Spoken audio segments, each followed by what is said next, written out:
She replaced you, faster than you thought was possible, faster than the relationship deserved.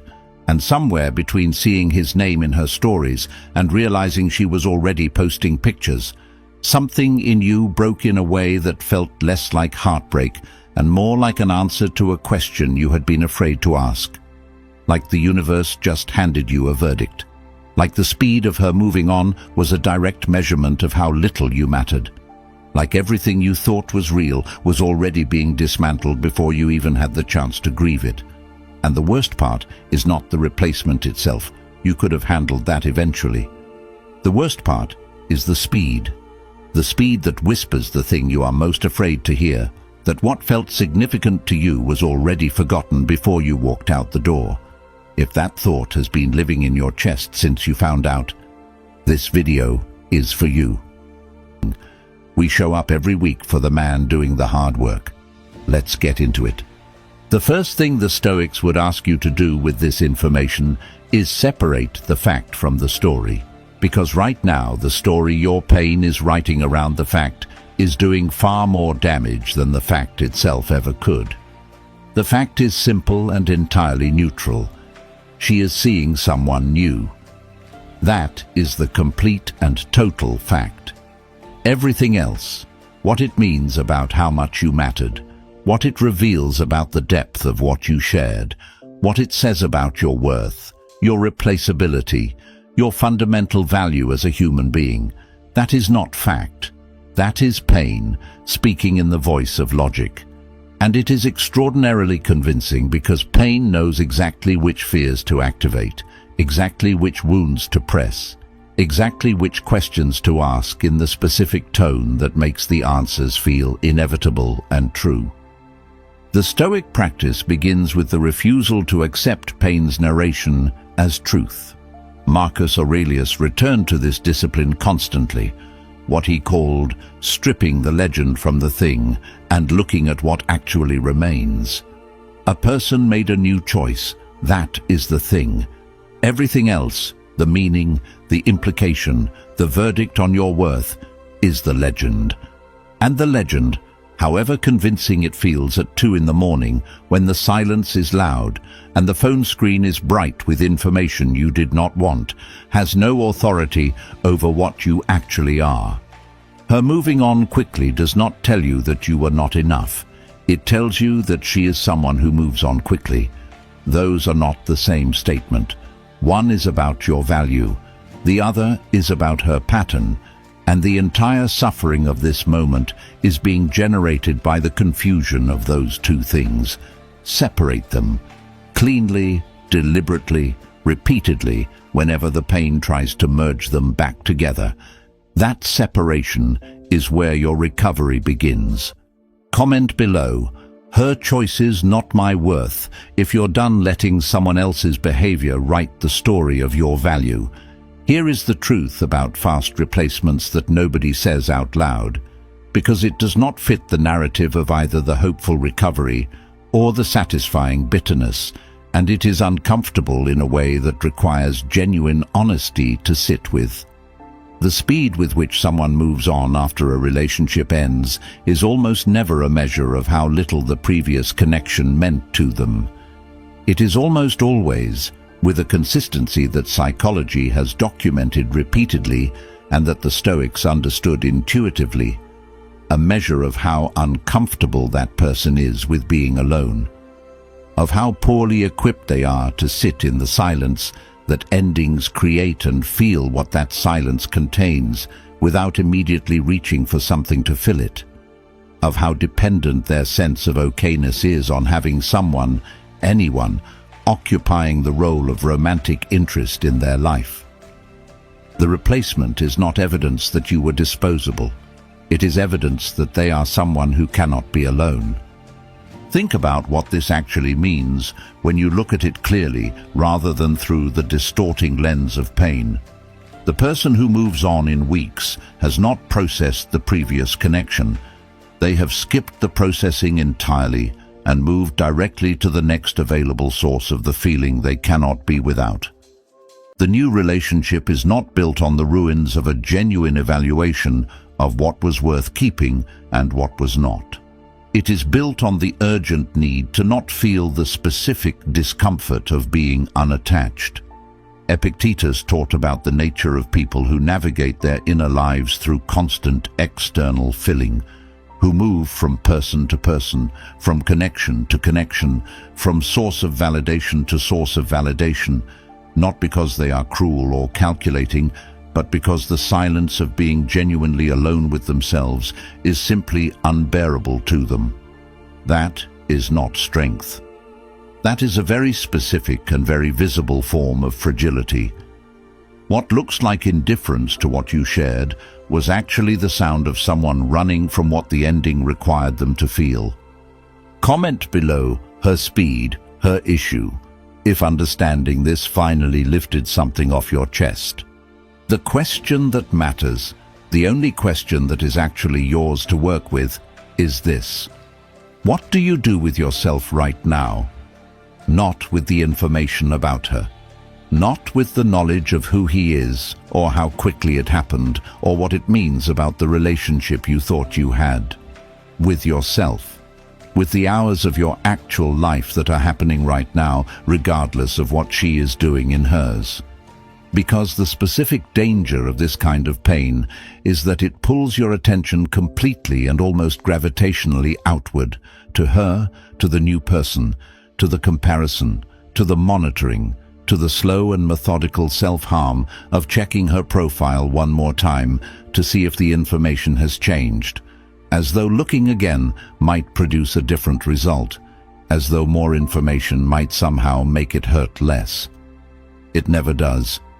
Every check reopens what the previous check reopened, and every minute your attention is out there, in her life, in her choices, in the dynamic that no longer involves you in any way, is a minute that is not in your life, your growth, your building, your becoming. Marcus Aurelius wrote about the discipline of attention as the most fundamental and most frequently neglected form of self-governance available to a human being. The trained, practiced, daily capacity to direct your mind toward what is within your control and consistently, deliberately away from what is not. Her new relationship is not within your control. What you do in the next hour is. What you choose to invest in today is. Who you are in the process of becoming through this specific and painful chapter of your life is. The Stoic prescription for this moment is therefore direct and immediate, and requires no strategy. Close the app. Not as a tactic designed to produce a feeling of superiority, not as a performance of indifference, because every time you check, you are not gathering information that will help you heal. You are choosing to reopen a wound that has not had a single uninterrupted hour to begin closing. Closing the app is not avoidance. It is the most honest and most self-respecting choice available to you right now. Comment below, "I'm building, not watching," if you're choosing your own story over monitoring hers. The comparison is coming if it has not already arrived in full force. That inevitable, specific, almost physical discomfort of looking at whoever she has moved on to and measuring yourself against them. Looking for the differences. Looking for what they have that you did not. Looking for the explanation that makes the replacement make logical sense, that gives your mind the narrative it is desperately seeking. Because the mind, especially in pain, wants story more than it wants truth, and the story it is constructing around the replacement requires a reason, requires a hierarchy, requires there to be something that they have, and you lack, that explains the whole terrible sequence. This comparison is one of the most destructive things you can do to yourself in this period. Not because the comparison might not favor you. It might, in many measurable ways it probably does, but because the comparison is built on a false premise that will corrupt your thinking, regardless of which way the results seem to run. The false premise is this, that she made a rational, considered, quality-based evaluation of two men and chose the one who offered more. that the replacement is the result of an upgrade decision made by someone operating with full information and clear judgment. Relationships do not work this way. People in the immediate aftermath of an ending do not make quality-based evaluations. They reach for the nearest available source of the feeling they cannot be without. The new person is not better than you in any meaningful sense. They are present in a moment when you are not. They are new in a way that temporarily conceals the patterns and the difficulties and the real work of knowing them that will inevitably surface. They carry the specific, temporary glow of early connection.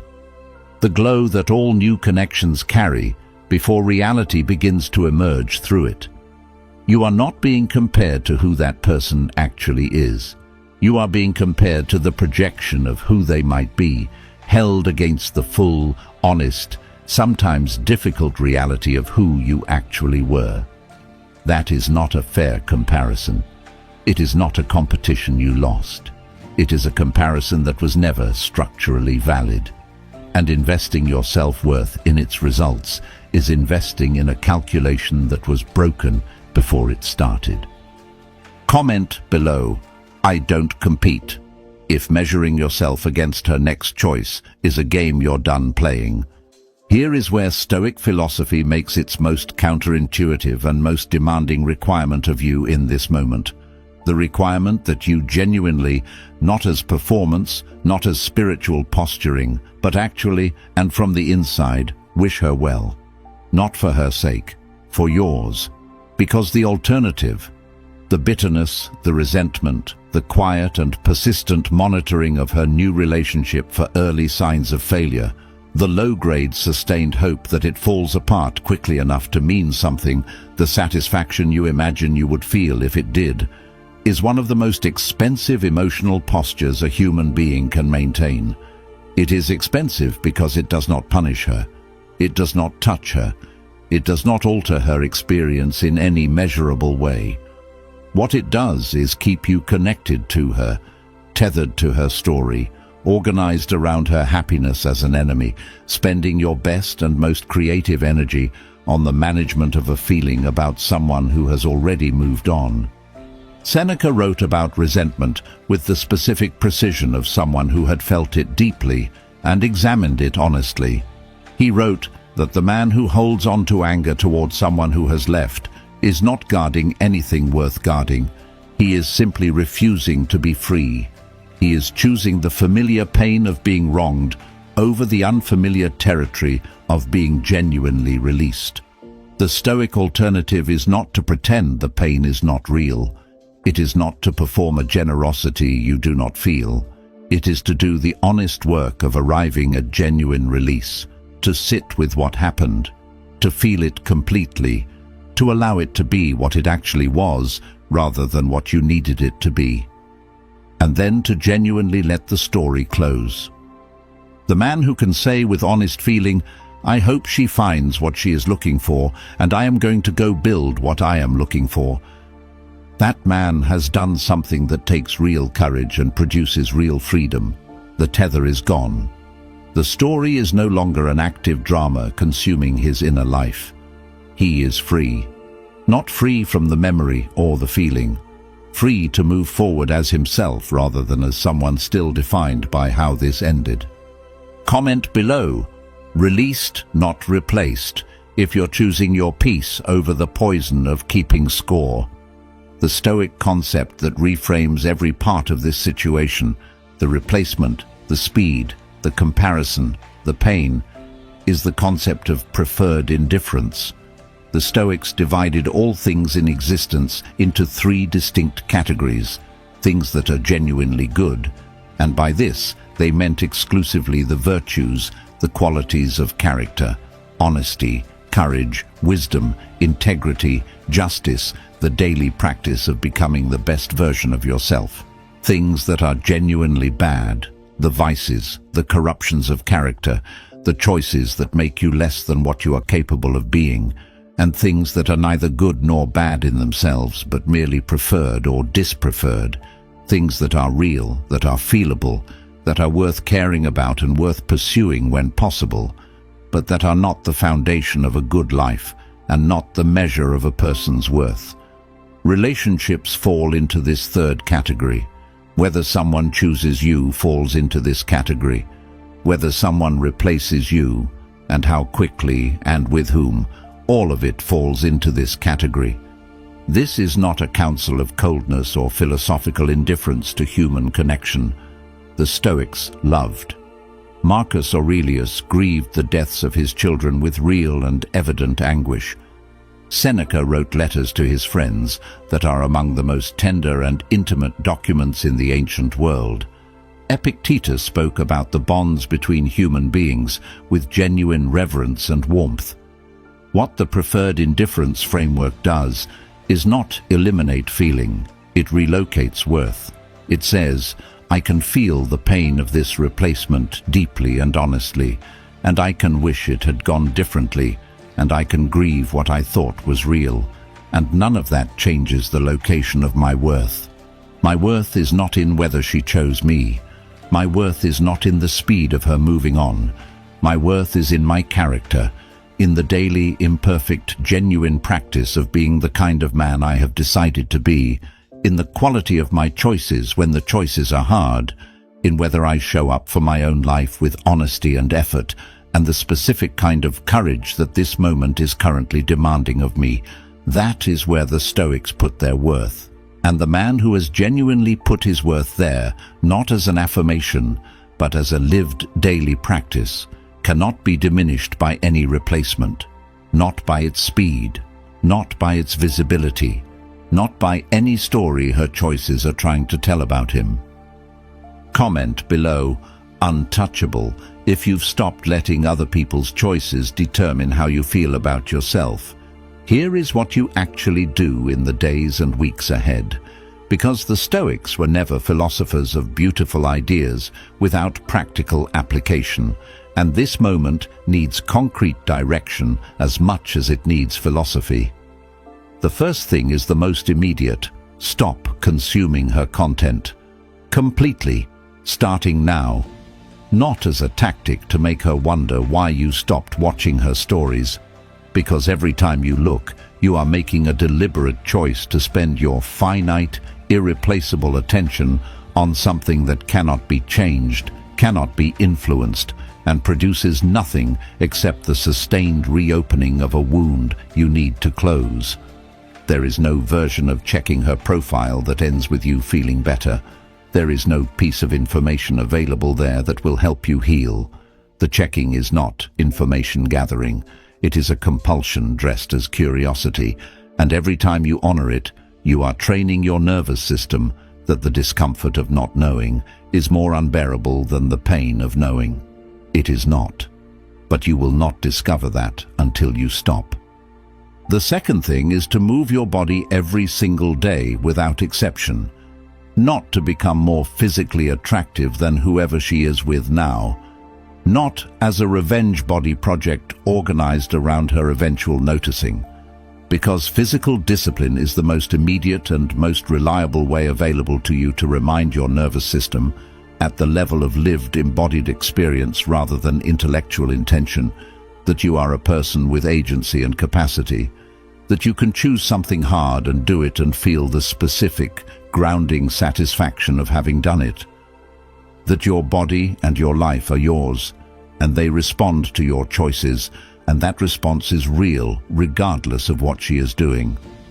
The third thing, the one that separates the men who come through this genuinely transformed from the men who simply survive it and repeat it, is to pour the energy that was going into the relationship, into the grief, into the monitoring, into something that builds your work, your craft, your specific, demanding, absorbing thing that requires the best of you, not as distraction, as genuine investment in the life that exists regardless of whether she is in it. Comment below, grief into growth, if you've decided to make your next chapter worth more than your last one. Here is the piece of honest Stoic philosophy that most people are not ready to hear until they have been through enough iterations of this kind of pain to finally be tired of it. The man who comes out of this experience genuinely transformed, not just recovered, not just functional again, but actually different in a way that changes how he moves through relationships for the rest of his life, is the man who used this experience to do a specific and uncomfortable piece of inner work. The work of examining where his self-worth was living when this happened. Because if the speed of her replacement could produce this level of pain, this specific, deep, destabilizing sense of being insufficient and disposable, it means that a significant portion of his sense of worth was organized around her continued choosing of him, and that is the wound underneath the wound. The original injury is not that she moved on quickly. The original injury is that his sense of himself was resting on something she could take with her when she left. Epictetus was the most direct of all the Stoics on this point. He taught that the man who cannot be okay without a specific external condition being met has given the power over his inner life to whoever controls that condition. If your sense of being enough required her continued presence to remain intact, then she owned something in you that should have belonged only to you. And the work this experience is asking you to do, the specific, honest, difficult, deeply unsexy work, is to take that thing back, to relocate your sense of worth into the only territory where it is permanently safe, your own character, your own daily choices, your own growing relationship with the man you are becoming. Not because she deserves to lose the power, because you deserve to have it back. That relocation, from external validation to internal character, is the work that this pain is making available to you right now. It is the curriculum hiding inside the obstacle. And the man who does that work does not just recover from this. He becomes someone who cannot be put in this position again. Comment below, "I take my worth back," if this hit where it needed to hit. Here is the final thing, the thing that lands only after everything else has settled. The replacement is not the worst thing that could have happened to you. The worst thing that could have happened was staying. Staying in a connection that was not genuinely right for you, that was held in place by the comfort of familiarity and the specific, numbing fear of exactly the kind of pain you are currently in. Staying and drifting. Staying and slowly, imperceptibly becoming less yourself as the years passed, and the connection took more than it gave, and the distance between who you were and who you were becoming quietly grew. That is the worst outcome, the one that costs you not weeks, but years. The one that does not announce itself with the sharp clarity of a fast replacement, but accumulates silently until one day you look up and wonder where the man you were going to be actually went. The replacement, for all its pain and all its speed and all the specific cruelty of its visibility, gave you something that the slow drift would never have given you. Clarity. A clean ending.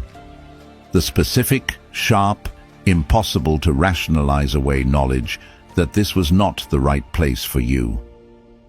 Marcus Aurelius wrote about the obstacle being the way, not as a motivational slogan, but as a genuine philosophical observation about the nature of difficulty and what it contains when you look at it honestly rather than just endure it. The obstacle of this replacement, examined honestly, contains this: the freedom to finally, fully, unambiguously go. To build the life and become the man that the wrong relationship was quietly preventing you from becoming. You were not disposable, you were misplaced. And now, finally, painfully, undeniably, you are free.